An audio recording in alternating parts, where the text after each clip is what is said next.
"I've been preoccupied by a legend since this morning," he said.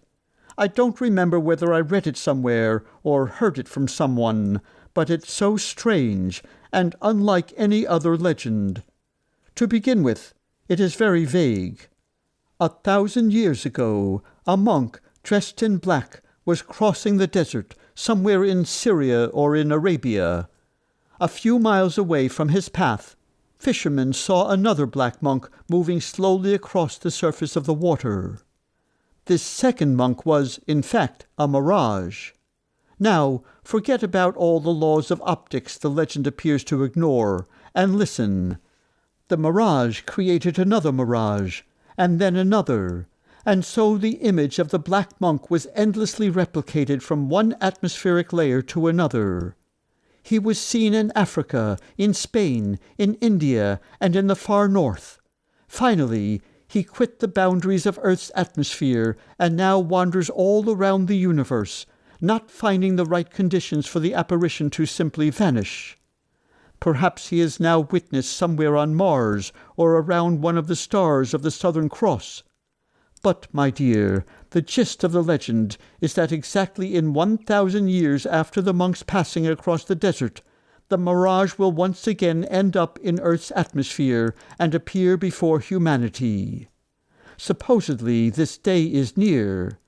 Based on the legend, we should expect the black monk any day now." "What an odd mirage," Tanya said. She did not like the legend. "The most amazing thing," Kuprin laughed, "is that I cannot recall how this legend popped into my head. Did I read it? Did I hear it?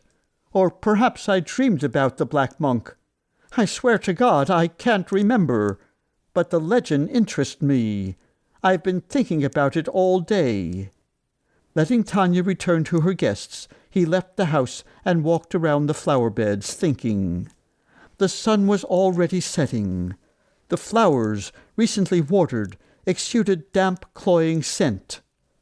Singing resumed in the house, and, from a distance, the violin sounded like a human voice. Straining his mind to recall where he had heard or read the legend, Kuprin slowly headed to the park, and, before he knew it, found himself by the river. He followed the path along the steep bank, past the bare tree roots, down to the water, disturbed the sandpipers, and spooked 2 ducks. The last rays of the setting sun still gleamed here and there on the gloomy pine trunks, but it was all evening on the river. Kuprin followed a gangway to the other side. A wide field lay before him, covered in young rye, not yet in bloom. There was neither human habitation nor a living soul in the distance, and it seemed the path, if he were to follow it, would lead to the unknown, mysterious place where sun had just set, and where the evening light was burning so broadly and majestically. "How spacious it is! How free and quiet!" Kuprin thought, walking along the path. "It seems the entire world is watching me, hiding and waiting for me to comprehend it."